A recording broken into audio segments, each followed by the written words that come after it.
Hello, hello you people out there in YouTube land, how do you do?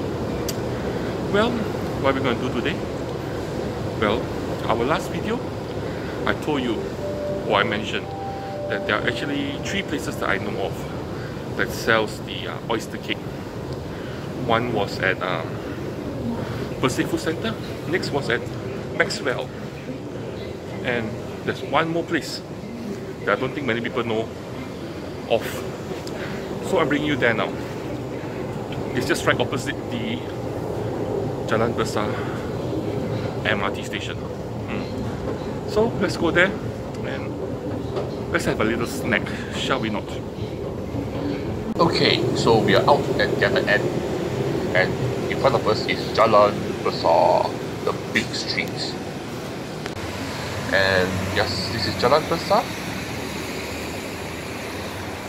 Yes, and we are going to go along the road to this coffee shop.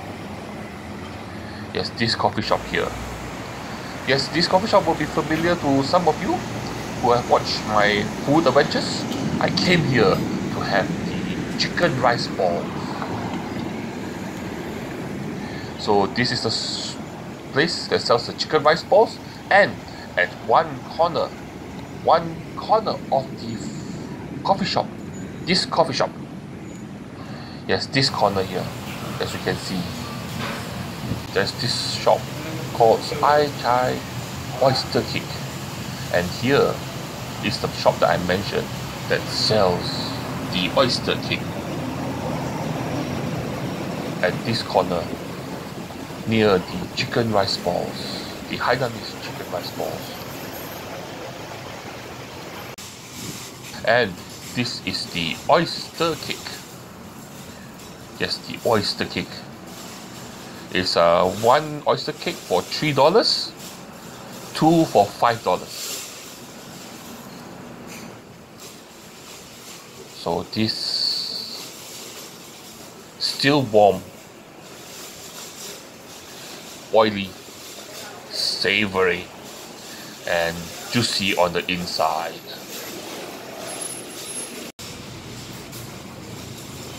And when you open it up,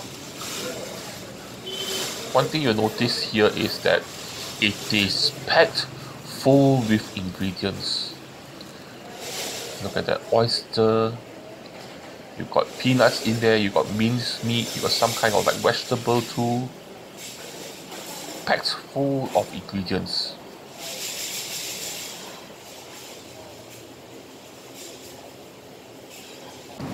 Ooh, so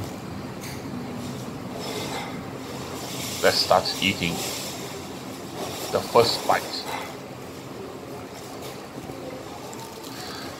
Interestingly, it is still crunchy, the outer layer,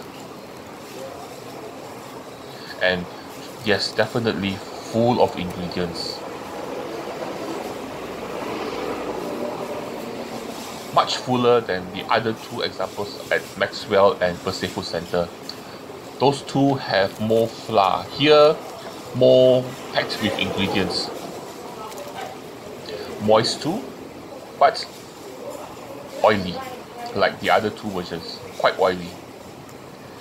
One thing is the batter here is not as light, as fluffy as the other 2 places. The other 2 places is slightly more crispy, but this one here, no complaints because they stuff it.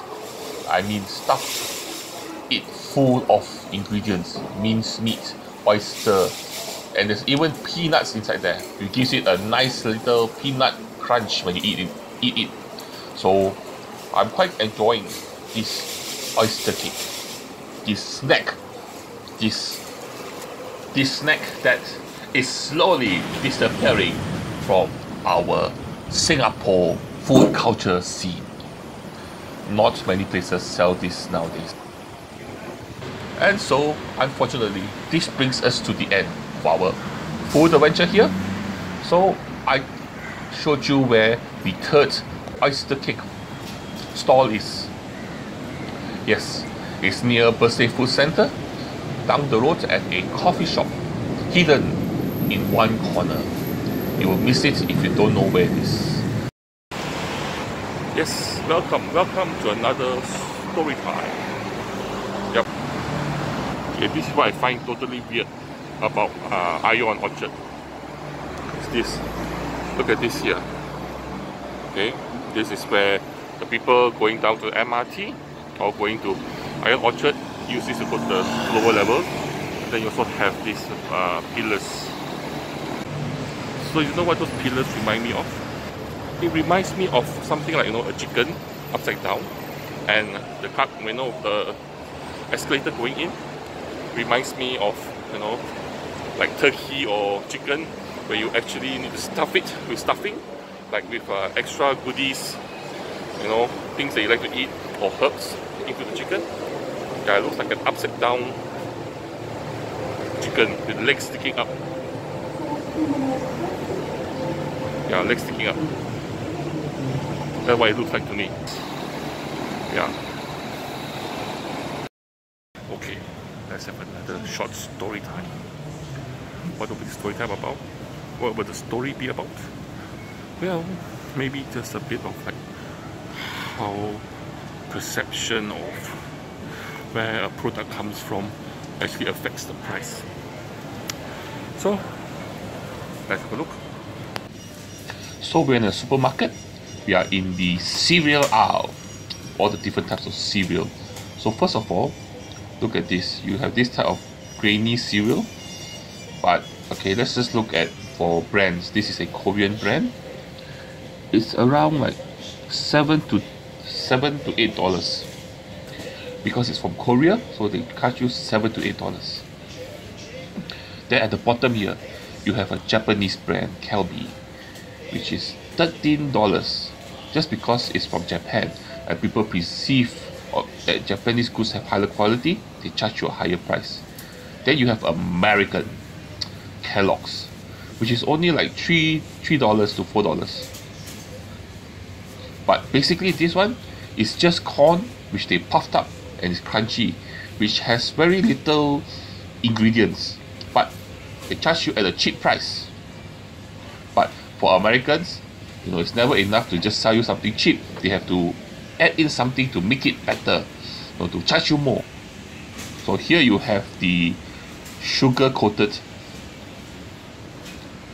color-coated, full of endorsement, putting different types of pictures and stuff, so that they can sell it to you at a higher price.